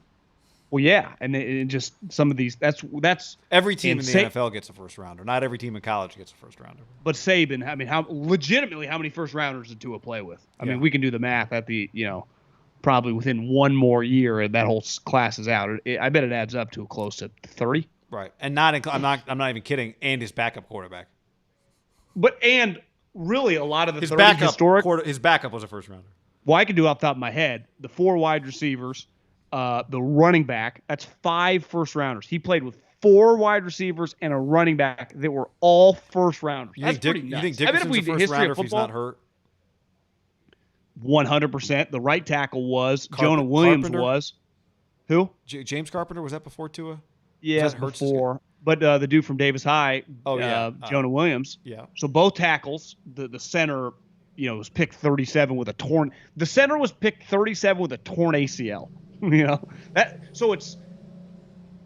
He was playing on one of the most stacked collegiate offenses in the history of the sport, right? That's not even hyperbole, is it? No. Like just by the numerics of the way the guys were drafted. Oh yeah, like Leatherwood overdrafted like 17. You know, like some guys like where we come from, like Fresno State, like you get drafted like third round, like woohoo, moment for the program. Undrafted free agent, it makes the front page of the .com. GoBulldogs.com. Right? Like I was thinking that today. I look up at the Jags game and I don't know who the guy was in a quarterback. I don't know. And either. it's crazy. We've done this. CJ Beathard probably. No, right? It wasn't Beathard. No, it wasn't Beathard. It's whoever now is after Beathard now that Minshew's gone. Gotcha. The no-namer. And all I knew, I looked at him like, I don't know who that guy is, but somewhere there's a building of people that are really fired up that he's in this football game right now. But you can go, the thing with the NFL, you can go from being Ben DiNucci, just like you're at Cowboys training camp, to all of a sudden being the backup quarterback faster sometimes than you think. It's more possible at quarterback than it is like the Ben DiNucci at wide receiver doesn't usually make it. But if you're just like Ben DiNucci at quarterback, dude gets hurt, then Dak has an issue, and all of a sudden, like, hey, you start some games, and they kind of like you, and it's like, yeah, we'll just make him our backup quarterback at $700,000, and then all of a sudden you have a 3-year career. You're like, fuck, I didn't have a cup of coffee. I played in the league. I saw Warren Sharp today tweeted that Chase Daniels made $33 million. I think you and I looked this up the other day, but $33 million. I was laying it. Five starts, 5 games. I was laying in bed last night, popped an edible. Oh, it was Jake Luton, John. It was Oregon State Beaver Jake Luton. And I watched some of I follow the Chargers on Twitter, and they were just clearly their game just ended. And it was, Chase was like, whatever happens, happens. Like, Cooper and I, we competed really well together. And I'm thinking to myself, how is this, or it was Jacob, not Jacob, what the guy's name? Cooper Rush. Easton Stick. It's like, well, he was drafted in the 5th round, and he's just more talented than you. If they keep you on this team, you truly are one of the luckiest individuals ever, because Herbert is a superstar. Then they got his backup. They literally drafted. Like, part of, I think, the Eagles' thinking in acquiring Minshew is I get my backup quarterback for 2 years, and he's cheap. So people are like, what's going to happen with Jalen Hurts? Well, they just acquired a backup quarterback for cheap, and they got Flacco this year. Like, they just acquiring assets for cheap. It's not really that complicated. I'd argue it's just a pretty easy. More teams should have been in on it. You just have a backup quarterback for a couple years. Oh. Can't lay just one. Yeah, Bryson missed. Isn't it kind of the Minshew getting traded for a 6th? I wonder if Urban just didn't really like him. He needs to operate. Urban wants a guy to operate in the offense. That's not really Minshew's thing. You find a legitimate NFL backup, which he is. Again, I know the numbers are skewed, bad team, all that. I think he's better than CJ Beathard, having watched both of them. I wonder if they don't want some of the fluff stuff. I think Urban might. Maybe it's not just about the offense. You're right. But now he brings that to Jalen Hurts. Flacco's there too, though. Well, so I know. So you just traded a 6th-round pick for what? Well, the 3rd stringer? Flacco's not going to be on the team next year, so you have your backup next year too. So you just acquiring a backup quarterback that can play. And if Jalen goes down, Gardner actually might jump Flacco then and play for you right away. It gives you options. Yeah, it's a weird. He's a weird guy to have not as your starter. He's a weird guy to have. He's not good enough to be your starter. He's just a weird guy to have as your backup. I'm with you. But he's better than most backups, right? Because he's better than most. Would you agree he's better than Chase Daniel? Yeah, I think so. Yeah. I always thought Chase was decent, and then whenever I'd watch his start, I'd be like, he's always the worst player in the league.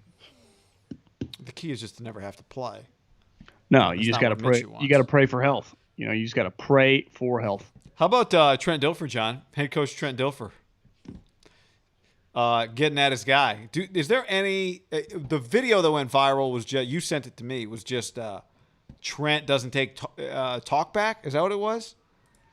Yeah, you don't be talking back to Trent Dilfer. What team is that? Well, he coaches like Liberty or whatever in Nashville, right? Some private school. Oh, it's okay. I was he coaches. He lives in Nashville, and he moved out there a couple years ago. We should get like a tournament together where it's like Phillip Rivers, Trent Dilfer, Kitna, and is Kitna a high school coach? Yeah, remember Kitna won a ton of games up in Washington and then went to Texas. Oh yeah, and one of the McCowns maybe, or just like the HBCU should get like a Deion Sanders, Eddie George prime time. I guess Deion's not really. That's not an HBCU, is it? Jackson State. I think it is. It is. I would assume Anyway, it is. Eddie George was all. Did you watch College Game Day on Saturday morning? Eddie. Well, he just cool, looks man. so good. He just looks like he can still Steve play. McNair's brother looks just like him. He's coaching one of the teams. I do think at private schools, like of course, everyone freaked out on. Actually, I don't. I'm assuming they did. I didn't even look at the reaction. I think people were laughing at, but yeah, I don't know either. Yeah, it is kind of funny. I do think it's pretty cool of what these guys are doing. Like Trent has been removed for a while, but like what Phillips doing is really like as genuine as a human being as you can get. He made $243 million and he's coaching high school immediately. Like that's just the McCowns, Kitna. Like you are really having a huge impact on kids. I mean, that's pretty freaking sweet. Like there are a lot of college or NFL quarterback, even Dilfer, who didn't make like these guys are all multi-millionaires. They don't have to be doing this. Like and clearly they get into it, right? You see some of the clips of Rivers like screaming audibles and I love the clip of him calling the punt team on. He was like punt, and then he does the universal signal with his leg for punt, you know, punt, and he does a little. It's like there's 40 guys suited up. I'm pretty sure everyone's around you, but I know. Dilfer has released a statement, John. What does it say? It just says, I got too emotional as the head coach. I should have been de-escalating an emotional situation with one of our players, Bo Dawson, finest student athletes, embodies all the characteristics. During a moment of frustration, in an attempt to get our team to play with more discipline, I unfairly singled Bo out. You know, overall couldn't be more part of him and the rest of our team, how they handle the emotional nature each game. You know, I think some of this stuff, too, is meant to happen. Like, if you do that on a football field, no one ever sees the video of it. Bo Dawson never has to be in the middle of it. Dilfer, it just exists in that moment around the team. Then it's probably, you know, it doesn't become bigger than it needs to be. The problem is you're trying to teach your team a lesson, and then it goes viral. It becomes much bigger than it's supposed to be, than it should be. And then it becomes too much. It's like, well, yeah, if I knew it was going to become this massive thing, in the moment, if it doesn't go viral, then it's not an inappropriate use of emotion because I'm trying to get I'm singling this guy out. He's one of my best players. I'm trying to get my team to play. But now I got people wondering if Bo Dawson's a dickhead because I must be yelling at him for some good reason, right? And that's I do think a lot of people watching think Trent's probably the dickhead because he's like shoving him. Yeah, right? I mean, maybe, but the kid now is in the middle of it, like because I think what Trent means, right? It's like the kid gets called out for talking back to him, even though no one knows if that's what happened, other than someone put that title on the video. Oh yeah. I'm just saying, if this happens in the moment and nobody ever sees it, is it worthy of him apologizing to the player? Maybe it would be. I don't know. But individually probably. I think so. But I think that happens a lot. Yeah. Not screaming matches. Like I think the one thing in football, which is probably much different in my experience than most of our normal lives, right? When you have an issue when you're growing up with your family, with your wife, I would imagine this happens one day when we're parents, and it gets very heated on that level. I used to pull this move all the time, and it would never work. The next day, I would pretend like nothing happens. Like, we're moving on. Like, what do you mean? Like, I'm still in trouble? Like, who cares? We don't need to rehash everything that happened in the kitchen. Like that, why? Why can't we just set our sights forward, right? That happens all the time. Like, you don't get to just have a knockdown, drag-out fight with your girlfriend or wife, and then just 2 days later, like, everything's cool. Like, hey, honey, like, the fucking White Lotus is on. Come here, grab some popcorn, right? That's not the way. And I would say most jobs, that it doesn't work either. In football, you hear a lot of coaches say this with players and assistant coaches.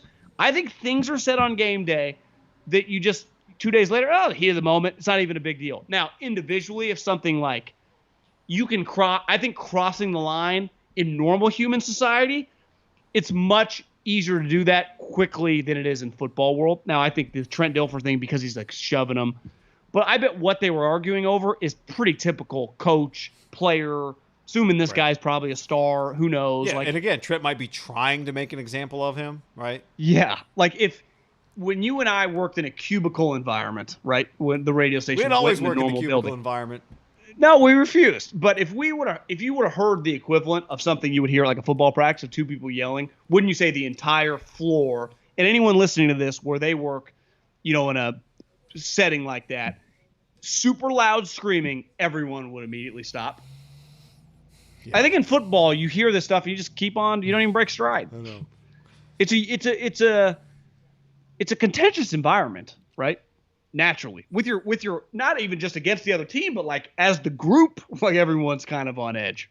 the coaches and the players, and it's just I think it's just part of the deal, right? Not, you could argue, I don't know if he crossed the line or whatever. I don't really care. Like, every coach it doesn't. You coach long enough, you play long enough, you probably are involved in that situation one way or another. And I do wonder if I wanted to defend. I don't know Dilfer at all. Like Rivers' personality, he's probably, who knows? Maybe he's not as far removed yet, but maybe his personality, because he was pretty fiery. Trent, the player in him, is just kind of an aggressive dude. Like, he's not really, he's not coach. He's like a fucking player. Like, players are allowed to scream at each other. No big deal, right? If two players got their hands on him, it's not like Draymond and KD. Yeah, but it's just, it happens. Yeah, football's different. Yeah, you call him a little bitch. If it would have been on camera, Trent Dilfer calling him a little bitch, like that would have been a problem, right? Yeah. And I'm not even arguing that it should be, because maybe he was being it, but like that wouldn't be allowed in society, I guess, right? Yeah. But I bet there are some, not Hard Knocks, but what's the show behind the scenes? We saw the coach at when we went to meet Devin for Tito's.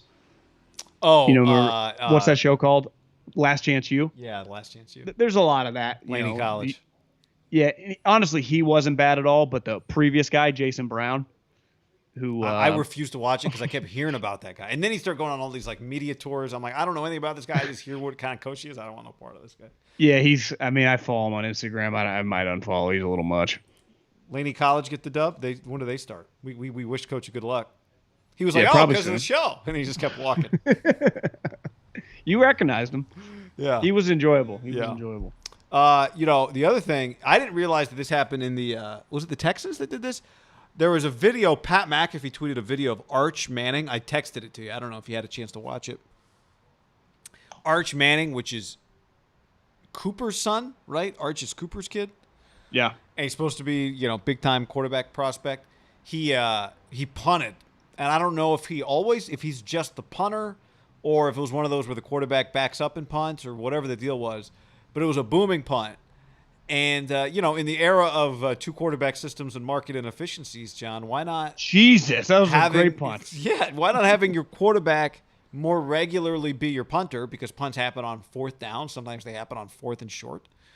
Why is that not an area where – now, we see it in high school a lot where your quarterback is your punter just because he's probably your best player, might have your biggest leg. But what about in college? Where you got now you've got some more plays up, you get some more tricks up your sleeve because your quarterback can punt a little bit. Do you think Archie, or is it Arch or Archie? Archie.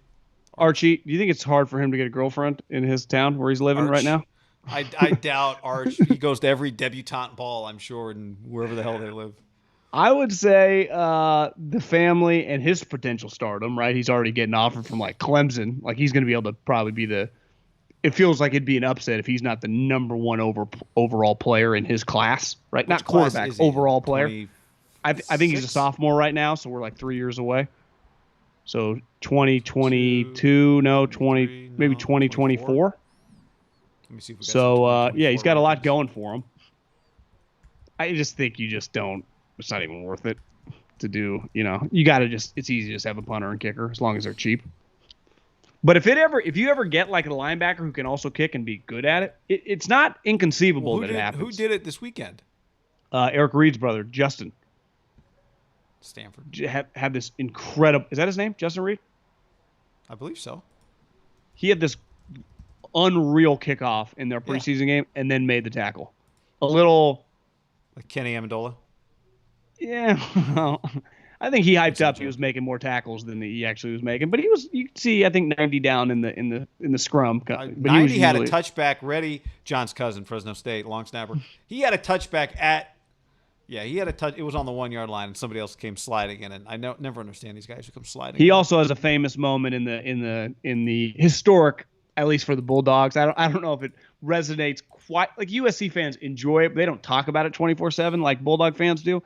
He had a moment in that game on a punt where he was the last line of defense, and a guy named Reggie Bush was at the corner, and it really is one of his transcendent plays where he cuts it back, and 90's sitting right there, and there's nothing much. I mean, hell, you could have put Ray Lewis there, and he might not have been able to make the tackle, so it's not necessarily 90's fault, but it was dynamic cutback for old Reggie. And I don't want to say that solidified his Heisman Trophy season, but that definitely was one of his historic. Didn't he have like 550 yards from scrimmage that night?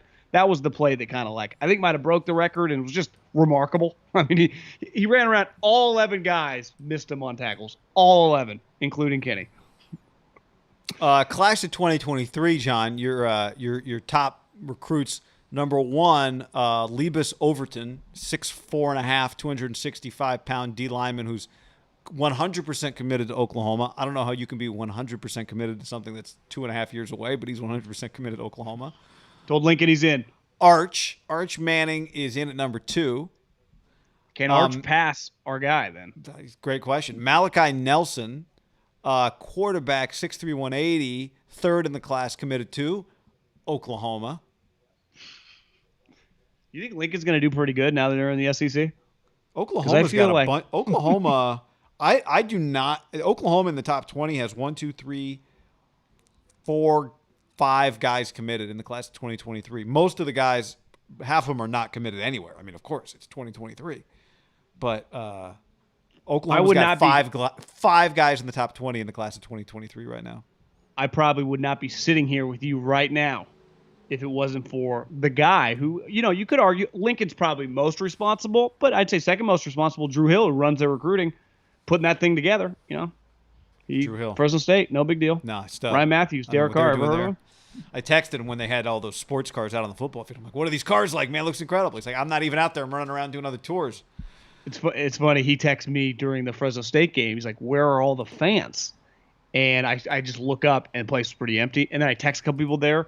They did say it was like 127 degrees on the field. And it was an 11 a.m. It was 117 degrees on the field. It was an 11 a.m. kickoff. It was UConn. That's hot. I do like the early kickoff. There was a guy I used to work with at Fresno, Christian Lukens, tweeted a photo from the game of there was like a section of the fans where everyone was seated in the shadow of the lights. The big huge light standard creates a shadow of like a thin line and then wide, and there's like people were just like sitting in the shadow of the light in the stands. It was so hot. Have you noticed that you feel in the city at all the heat, the humidity from the fires? I feel like it's more humid right now in California than it normally is. So that 117, they said it. Just texting someone that was there, he's like, it's 117, but I swear to God, it feels like 106 because it was just the fires. They like work as they enclose all the heat and it's extra hot. Again, amateur scientist here. Weather Channel. But it feels that way. That's my gut feel when I'm outside. Jesse on YouTube says donations for dog rescue for every bottle of Tito's sold. Not only the best vodka, the best people. Please try. You will buy.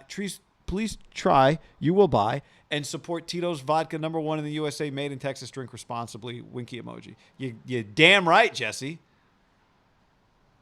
It's on every bottle. I don't have the bottle over here. Do you have the bottle? Do you have the paper, or did you take the paper off the top of the bottle? I got the paper. Your paper's off the little cap at the top. Oh no, I took it off. Yeah, drank it. But someone in the Tito's chat said Fresno State will be a Power 5 team soon. I don't know if I agree with that. In the Big 12? I don't know if that conference. It might become Power 4 pretty quick, right? Well, I think they're going to add. They'll probably end up adding like UCF. And maybe Boise, which is not going to help the Mountain West. Maybe Houston. That's crippling if they add Boise. Maybe BYU. I don't know. They're going to – because keep in mind, the Big 12 was a 10. That's why 2 teams left and they went to 8 because they were 10. So to be the Big 12, they need 4. Oh, the Big 12 was not 12 teams? No, it was 10 because 2 teams left and now they're at 8. Well, does the Big 10 have 12 teams? That's right. They don't have 10. Yeah, so it's off. Okay, that makes sense. Because I remember looking, I'm like, those 6 and 6 in the 2 sides. That makes sense. I did like how do you say the commissioner's name? George Kliavkoff, John. Kliavkoff.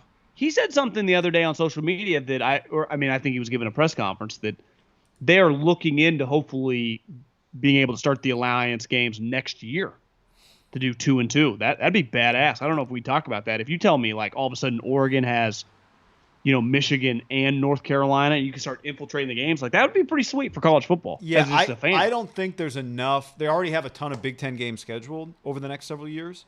Just like naturally. those three leagues have a lot of games scheduled against one another over the next 3 years. So I don't think there's enough dates for everybody to get one of each like immediately. But yeah, I would imagine why wait? Start something pretty soon. Washington, Michigan was last year, right? Do they play this year? They play week 2. So the Washington, they play Michigan, the same week that Ohio State and Oregon play. So that September 11th, series was home and home with both teams, right? Yeah. That's pretty cool. I mean, that had nothing to do with the alliance, right? That was well before that they had scheduled it, but I'm fucking in on those games. I know. Same day. It's a big game for Harbaugh. You can't be losing to Washington if you're Harbaugh. They might. And to me, Oregon just needs to keep it close as respectful, right? Even though they named the Boston College quarterback the starter, huh? Yeah. But they got maybe the number 1 pick in the draft. Does he go out there and ball? I mean, I think it'd be pretty hard, true freshman, to go play at Ohio State. But Ohio State's guy, I think he's a redshirt freshman, the guy they're starting. Yeah, but you get a warm-up game against the Dogs. We'll see, John. We'll see. Maybe he'll get in the game. Tim DeRuyter coaching Oregon's defense. You think this game means something to him, John? This one's personal, man.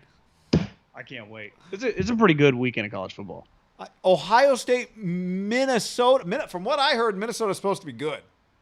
Well, yeah. I mean, he's the bald coach. He's legit. I mean, they're not preseason top 25, but.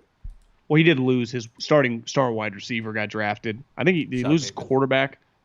They have been good. Like, if you just watch Minnesota play the last couple of years, if you just turn them on TV, like, they are always in games with good teams. Yeah. That guy's good. I mean, I know people think he's a little cheesy. What the hell's the guy's name? Kurt Flood? That's the wrong guy. No, Kurt Flood is the guy that started free agency. Something Flood? No. Something like that? No. Do you know who I'm talking about? I do. The bald? Yep, absolutely. Sweater vest. Yeah, whatever the guy's name is, I think some people think he's a little like cheese ball, you know? What is his name? Yeah, I mean, I know somebody who worked, PJ Fleck. You were close. PJ Fleck. I know someone who worked close for him, with Flood. and like one of the things is if someone walks up to you and says like, "How's it going?" in the building, you have to say like, "Amazing" or something like that. You can't say like, "Going pretty good." You have to say "amazing." You have to say that, or else you're not all in. Could I say "living the dream"? Is that allowed? I don't live in the dream. I don't know if he knows that living the dream is a bullshit answer, but we know it's a bullshit answer. Yeah, if you're listening to this, please retire living the dream, because anyone who's ever said that to me Elon Musk would never say that to you, right? Jeff Bezos. I always feel like living the dream gets said when you want to say, "Dude, I'm so worn out," but you like can't for whatever reason. Yeah.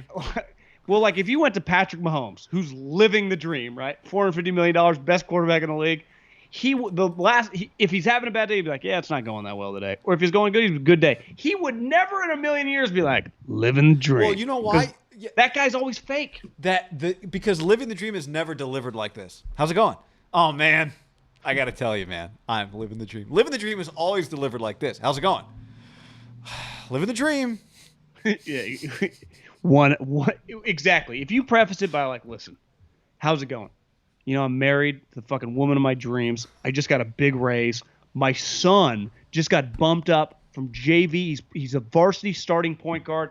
Fucking middle cops were living the dream." You'd be like, "Damn, shit's going well for this guy, right?" My glass is full. What more can I ask for? Living the dream. But it's never said like that. You know, just my brother just had another child. Fucking things are going great, man. You're right. Did you have, the dream, have man? Child? No. Oh.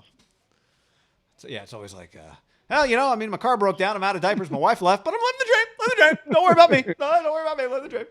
Living the dream is definitely a crutch to hide the shittiness in your life. But when you don't want to hide it because you say it like, "I'm living the dream." Yeah, if your dreams would be miserable. All right, this is a big week, John. Big week ahead. DraftKings it, promo code HAM. I guess, does that mean that Cantlay's going to go in at 15 under? Or who's number one? I guess not necessarily. 10. Is he in at 10? Yeah, he's in the first place, I think, because he was 3 coming in today. So I bet Bryson's top 2 or 3. FedEx Cup has not been around long enough for it to just be like, to not be kind of new and cool that people are going to start this thing this week at 10 strokes under par. I still think it's pretty, it's just such a unique way to do it. It's so outside of the box, and I love it. So I'm fired. Well, there are going to be some random names way back, like not random. I mean, big, like DJs, Koepkas, Justin Thomas. I think all those guys are like probably 15 to 30. The top 10 is not like Koepka, you know, or DJ. Where can I DJ was like 18 when I saw Sergio Garcia got in. I'm excited. How about where can I find the Are we sure? You Finau's got to not go to. gonna go in. I'd go PGAtour.com. They sometimes have the updated. I'm on it, but it's got ESPN. Finau number 1 in the FedEx standings still. Yeah, they must not have it updated because did winning the BMW automatically put you to the top of the FedEx Cup standings? But what was Cantlay on that list? Because he just got 2,000 points. So I think he was up. 4th. Yeah, he would have eclipsed. He was 4th. So yeah, Bryson, whatever. Yeah, I think Bryson's going to be 2 or 3. It's going to be good. I mean, that was just watching the background. Those two guys going at it they were fucking going at it. That's blue chip. That's like blue chip American guys. Cantlay's boring and all, but he's an elite player. But once Bryson told him to stop walking. Hey Patrick, can you stop walking? Was that the biggest moment probably of his career today? Right, Cantlay going back and forth with Bryson right there. Yeah, and he's won some tournaments, but I mean that was pretty big time. It was. That was pretty to handle that circus because it felt like whenever I looked, it looked like there were 10,000 people following him. Right, because it was just those two guys in the lead final group. It was just it. I'm not comparing this, but it had a Tiger like we were there to see one person play, and Cantlay's part of it, but it was there to see Bryson. Took him down, and he took him down in 15 playoff holes. All right, enjoy the week. Keep sending us pictures of you enjoying your Tito's. Send us pictures of you enjoying your ButcherBox. Send us pictures. Actually, you don't need to send pictures of you in our DraftKings game. We'll just see it get in the league. That game will go live Monday. I don't think maybe Sunday night, probably Monday. And my bookie, we got to get ourselves ready for our lock of the week starting up. We're a week away. We got to start scanning. Maybe this week we do like an early look at what our lock of the week could be week 1. Start just thinking about it. How about New England to beat Miami?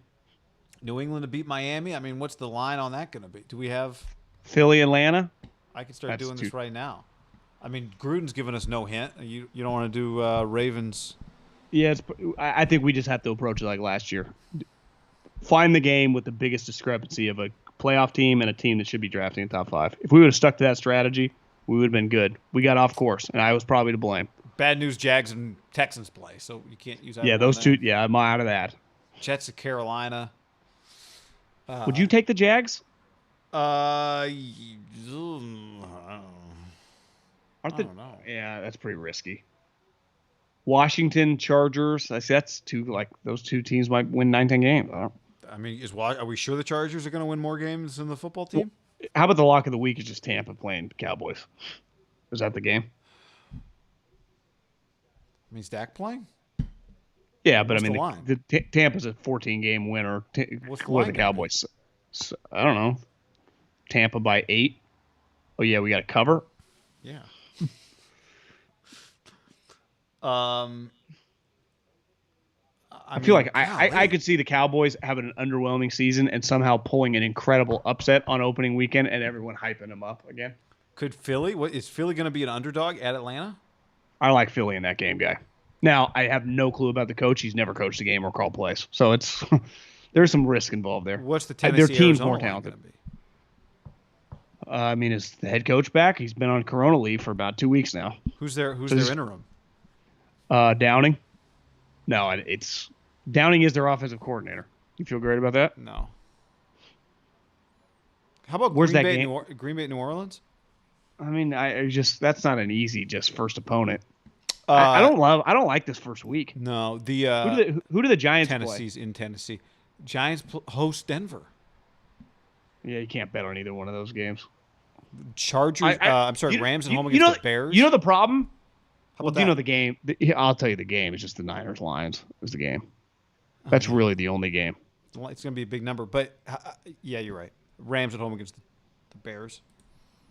I don't hate that. I just don't like rooting against Nagy to get fired, and that could get ugly. Just let that be on its own. I would not, though. Oh, because I have week 1 lines here. Would you be shocked if that game doesn't look like 38-7? It's a 7-point line. Bears, Rams. Yeah. Niners is 7.5. Yeah, to me that's.